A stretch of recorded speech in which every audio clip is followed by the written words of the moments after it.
Mate, tough loss on the weekend. Those close games, we're just not getting over the hump there the last 4 or 5. Yeah, obviously it's not ideal the way we finished the game. They probably started with a little bit more intent than us. Ran hard, tackled hard, it's simple as that.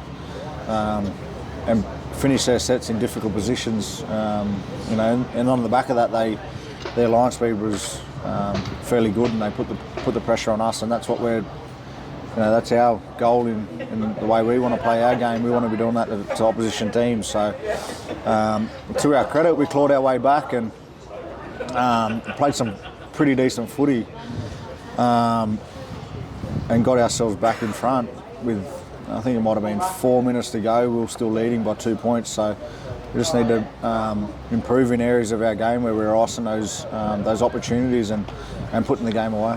We didn't have any trouble opening them up. I think it was 5 line breaks in the first half. Yeah. It seemed to just couldn't finish a few of those opportunities, but that must be good to put in the memory bank if we play them again. Yeah, for sure. And I think a few of those breaks led to 7 tackle sets, and that puts you under the pump and puts the pressure on yourself straight away. So I think in the first half they had 3 7 tackle sets maybe.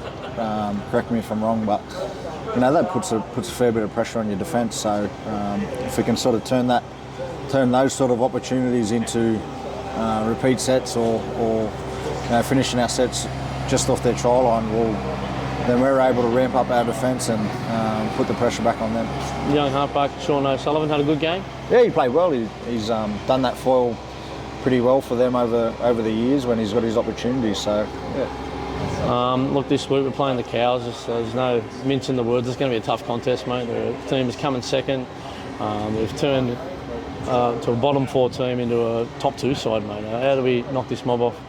Yeah, I think we've got to start the game with some real intent, and it starts with our defence. I think once we get the defence part of our game right, and that flows into our attack. So obviously starting the game really fast and with a lot of energy and aggression. We're not missing too many guys now. I think Hosty and Cartwright, but a couple of big names coming back. Stretcher's back, and Tommy Burgess. We're just coming good at the right time of the year, health-wise. I think Stretch would be better for the run. Being his first game back from injury. Hopefully Tom should be back. And yeah, we're looking forward to having those sort of guys back. Harme's 2 or 3 games into his comeback from injury. So the more games we can sort of play together as a team, we'll be better. You got 2 kids. One of them was in a grand final the other week. That was disappointing loss, eh? He was. How did he handle that? Yeah, probably like me, didn't like it. He's got a good try, but he did. Both my boys played in the grand final. One played for Redfern in the under-9s, got beat by Mascot a week before, I think it was, and then Kyan played for Lapa in the under-11s, and it was a great game. Obviously couldn't get the job done there. Had the footage come up. We're just learning. We've just got a new camera here, so that was our first opportunity to come out in the sunlight. We butchered a couple of opportunities, but it's still good, man. I sent it to him the other day, and he had a big smile on his face, so he enjoyed it. So thanks very much, guys. We're looking to do the A-grade grand final coming up this week. Maddo Tigers versus South Eastern. None of them have ever won a grand final in the history of South Juniors, so it's going to be a big contest, mate. Who's playing? Maddo and South Eastern. They finished 1 and 2. South Eastern's undefeated, actually. Yeah, 1 and 2, I think. Yeah. I think I'll get down and watch that game.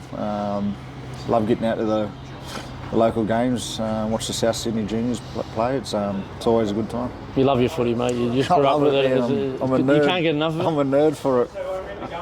Who's the people you love watching now in the game, mate? Besides the Rabbitohs players, mate. What in the NRL? Who do you love studying? Yeah. I loving what Munster's doing at the moment. Obviously, I love watching the big fella play. Trell, he's quite a talent for a young guy, and what he's able to do with the ball and without it is pretty special. Do you have to mentor him at any stage, or you've had to give him any advice since he come here? Because I know he'd look up to you, being a bit older. No, I don't, not necessarily advice. We just sort of bounce ideas off one another, and we're always sort of thinking where we can exploit, or what we can do better, and that relationship where we're able to have those sort of conversations, and have a bit of fun with it. There's nothing more satisfying than going on the field and your game plan coming to and what you've been able to work with or what you've been able to train, and it comes out in the game, which is good. Yeah, you had an unbelievable year last year with your line break assist, but Trell's come back in only, I think it's 10 or 12 games, he had 21 line break assists, mate. It's crazy, isn't it? It's freakish. Sometimes they're not even looking either. Yeah. Oh, mate, he's and I think that's sort of put down to what he was able to, put his body through, going to America and, putting all that work into his body to get himself right for the back end of the season. And it's a real credit to what he's able to do. And it's about us taking that opportunity and running with it. And his dad, Matt, just taught him and his brother, Shaq, the fundamentals of the game. The passing left and right, they can both kick. He's a guy that's not too far away from re-signing. We've only seen scratch the surface with what Big Shaq can do. Oh, 100%. And I think, what he's able to, what he's been able to do in the New South Wales Cup, from where he come from, is pretty. It's a pretty great story of perseverance and of hard work, and he's been able to do that and get himself right. And you've got a good relationship with the guys at South Cares, Alicia and Buddy and the crew. What about someone like Buddy, the guy who debuted at this club as an 18-year-old, now to be coming out and he still loves the game, playing New South Wales Cup now at the age of 34, 35. Yeah, I've spent a bit of time with Buddy at Penrith and played together at Windsor. So okay. Yeah, to be able to come back here and work in the community is he obviously grew up here, so it means a lot to him, this community, and to be able to still play and running around for our reserve grade teams, pretty special. So to have those sort of people a part of the club, we're pretty lucky to have those sort of guys a part of the club. Well, speaking of Trell, Thursday night he's had a game and basically jumped in the car, drove all the way to Dubbo, a couple of hours sleep, and worked in the community. Look, football, you love football, but when you help people, it's different, isn't it?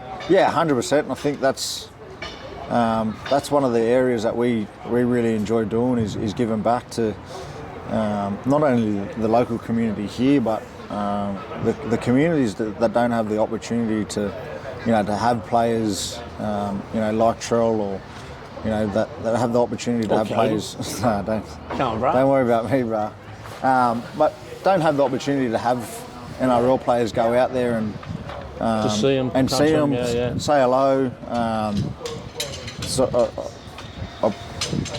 I grew up in a small community as well, where I can still remember NRL players coming back and visiting us. There's only a handful of them, but I still remember John Simon, who didn't have the biggest name or profile in the game, but still remember that as a young kid, and the impacts that those sort of visits had from my childhood's invaluable and pretty valuable, sorry, and I think that's one of the reasons why me and Trell love doing that sort of stuff, and gives you a good feeling too. There was one earlier in the year where you went up to Cairns and you went to Indigenous community out west. That looked like a pretty special day. Oh, it was awesome, man. To be able to go there and get out there and put some smile on kids' faces. As I said, they probably wouldn't have too many rugby league players go and visit them on their community. So yeah, to be able to do that sort of stuff's pretty special. Indigenous culture, it's finally starting to get a voice in this country. I'm 46. When I was going to school, it was never spoken about hardly, and to recognise it and bring it out, and I want my kids to learn all about it. I'm not an Indigenous man, but I'm a proud Australian, and I embrace Indigenous culture. Yeah, I think that's it's important that the rest of Australia are learning more. We can all agree that everyone can learn that little bit more about the First Nations people and recognise, embrace it, and move forward together as one in this country. And it's all we've ever wanted. You got a message for the fans? The last home game of the year at Accor Stadium. Yeah, get out there Saturday night. Hopefully we put on a show for you guys, and probably want to thank everyone for their support this year. Obviously the last few years have been pretty hindered you know, with COVID and everything like that. So getting back to some normality, you know, this year with the crowd and hearing that Burrow as loud as ever, we really enjoy it, and we love having you guys out there.